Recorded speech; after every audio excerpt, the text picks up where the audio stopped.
Thank you so much, Madam President. Madam President of Moldova, Mr. President of the European Council, dear colleagues, dear partners. Today and every time we prepare and make decisions for the sake of our Europe, for the sake of our values, we must remember that every doubt we show here in Europe is a trench that Russia will definitely try to occupy. Whether these doubts are about vital security steps or doubts about our unity or maybe about our ability to meet the challenges of our time, every doubt brings more insecurity. Here in Moldova, luckily we don't hear air raid, sirens, or the sound of Russian artillery. But not so long ago, Russia's rulers were unfortunately convinced that between the evil they brought to Ukraine and the occupation of Moldova, there were only a few days, a week at most.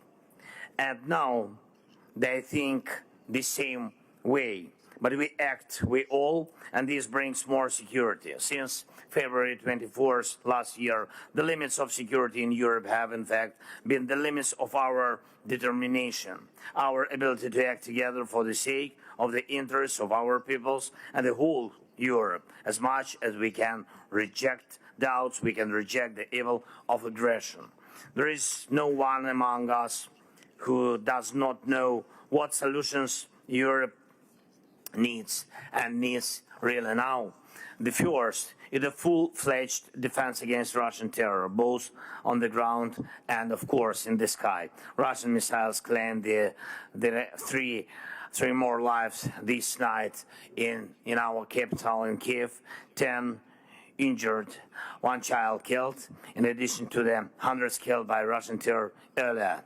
At least 484 Ukrainian children killed by Russia. There are two decisive components now: a coalition of patriots that will put an end to Russian blackmail by ballistic missiles, and a coalition of modern fighter jets that will prove that terror against our cities has no chance. And I thank those who are helping, those who understand that every step in air defense enforcement is literally saving lives. And the speed of forming these two coalitions, the coalitions of Patriot and coalition of modern jets, is literally accelerating peace. The second is the full power of our unity. We do see who the aggressor is, and we see where the aggression is taking place. Russia is afraid of NATO, it's true, and tries to swallow only those who are outside of the common security space. And Russia tries to live a frozen war on the territory of its neighbors if it fails to swallow the entire neighboring country. For example, why is the Russian contingent still in Transnistria? The Kremlin only needs it to unfreeze the attack on Moldova one day. How long will Europe tolerate this? This question is already more than 30 years old, and it is worth answering. There should be no place for any frozen or hot war on our continent. Recently, a Chinese journalist asked me why NATO, and the answer is very simple.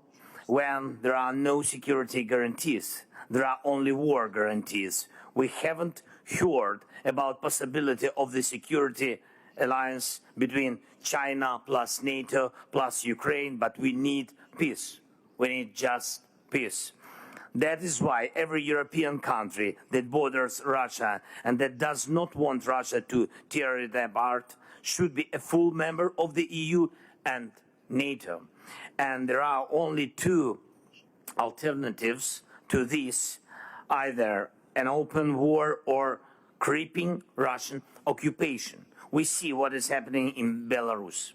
We see what is happening in Georgia. We see how these nations are being dragged, although in different ways, into the same state of lawlessness. But what do they see.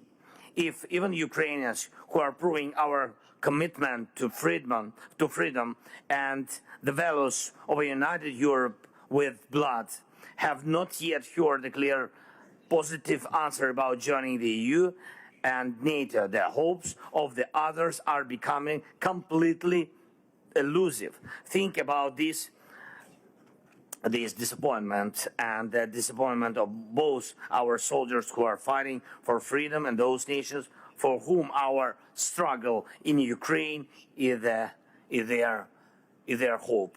And this year is for decisions, and this is the short point I would like to emphasize. In summer in Vilnius at the NATO summit, the clear invitation to membership for Ukraine is needed, and the security guarantees on the way to NATO membership are needed. In fall, on our accession to the EU, clear positive decision is needed, and we are also preparing for peace summit, which will guide the world majority to implement the joint peace formula. And it is a global needed. The time has come, and the doubts must vanish. Positive decisions for Ukraine will be positive decisions for everyone.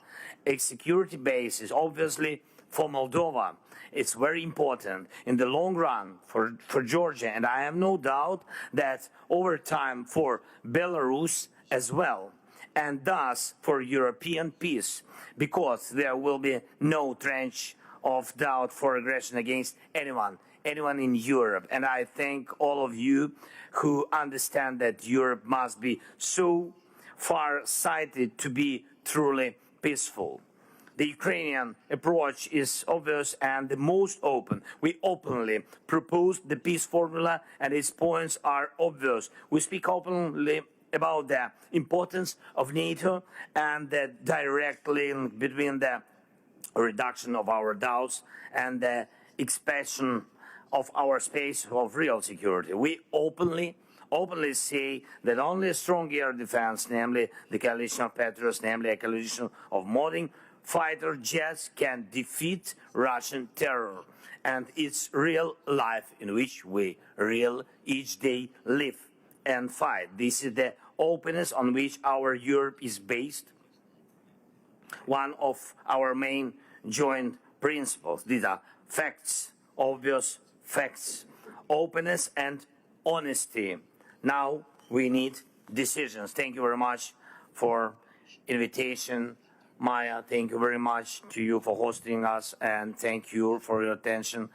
Long live Europe. Salute Moldova, Slava Ukraini.